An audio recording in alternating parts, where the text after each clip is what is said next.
This video is going to be the first in a series about attitudes.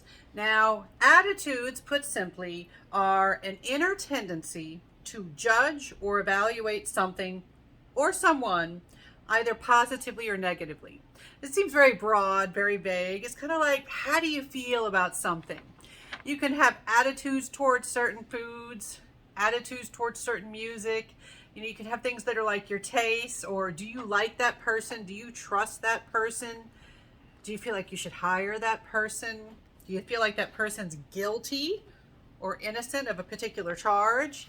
Do you want to buy that product? These are all examples of attitudes, or things where attitudes would be relevant. Now, when we get started with attitudes, sometimes it is helpful to use a really powerful or strong example of how attitudes can be particularly important and relevant. And one that the textbook that I'm teaching from uses is this case of the Little Rascals daycare.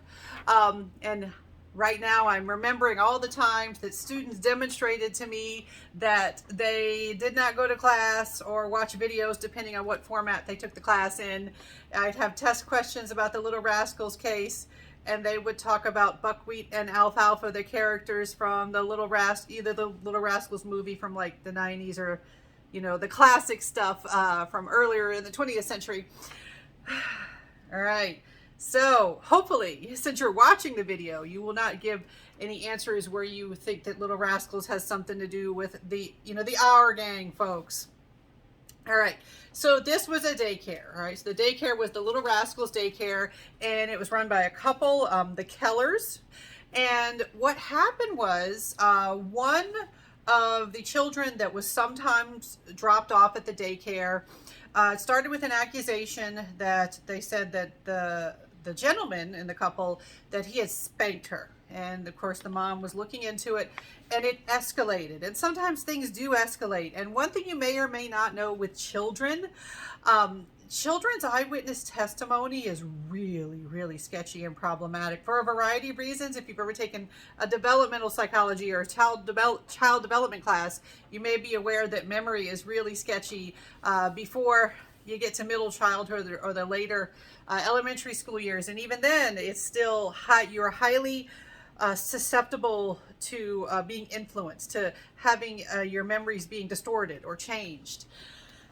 So it started with the accusation of spanking, and then it escalated to sexual abuse, and then it got more and more outlandish and ridiculous, including stories about being flown to Mexico for certain aspects of the abuse. Like, how would you even be able to do that in the day and be back in time to be picked up by your parents?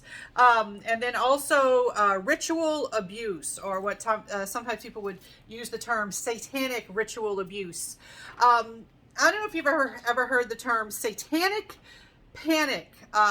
One good writer in this area is Sarah Marshall, and so if you want more information, she has a great podcast called You're Wrong About. She's also working on a book. I don't know if it's out yet. It's probably not out yet at the time of the recording, about the satanic panic.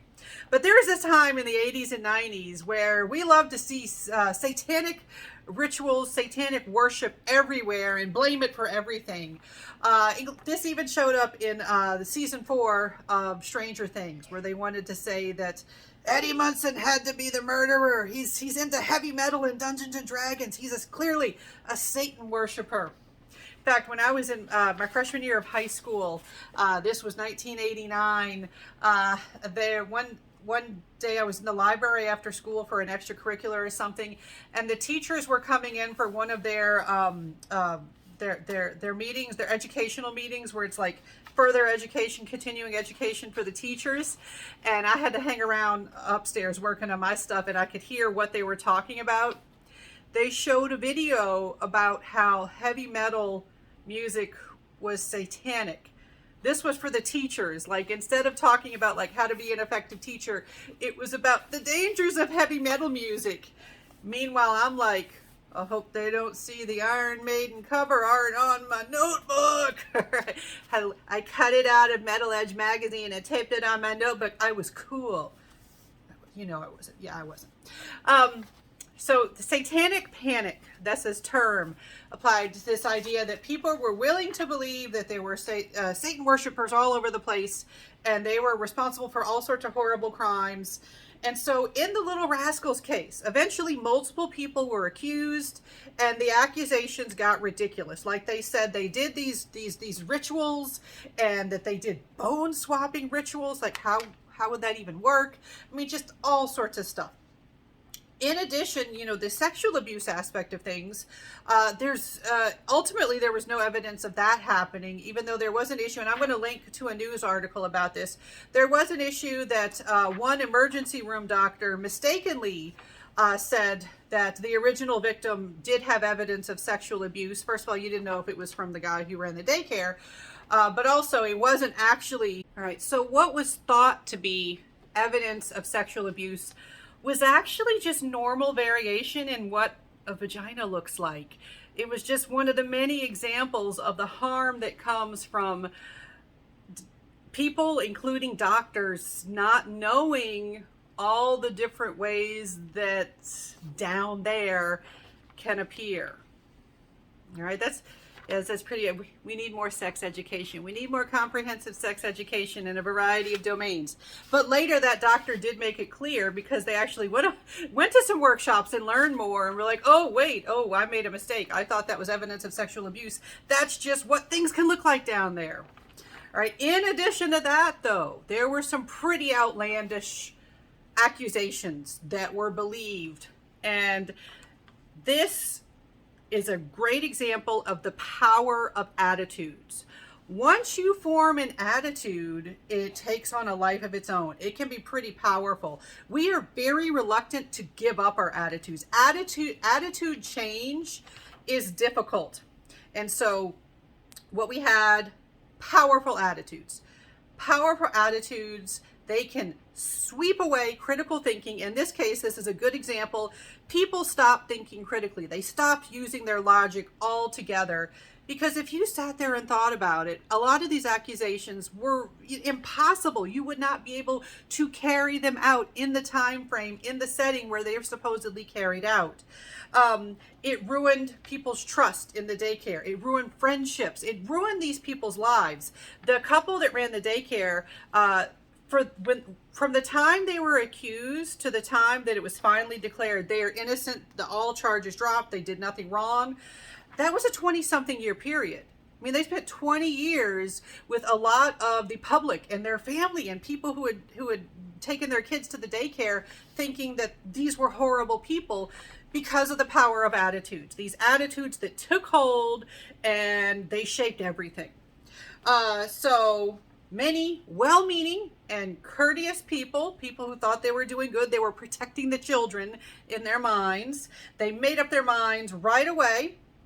This is another one of those examples where our thought processes form quickly, because that's the easy way to do things, and they refused to change even after the moral panic subsided.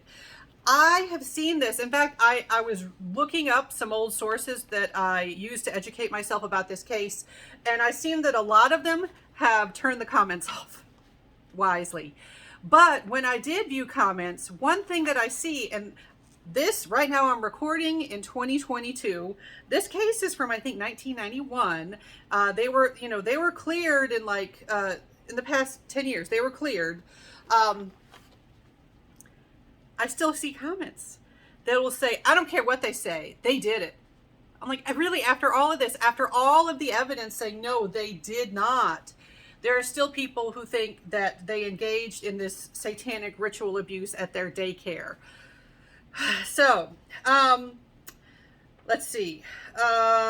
So this case is a good example about how attitudes are social psychology's most distinctive and indispensable concept. I am quoting the textbook there. All right, so this is just one example. We could have other examples where harm came about because of persistent attitudes, even when they are ridiculous and outlandish, even if they could easily be broken apart by logic, they take hold. They are resistant to change. We are resistant to persuasion, another term that's going to show up in an upcoming video. And so attitudes have power. That's why we're going to have this whole series, a whole chapter in the textbook that I use about attitudes.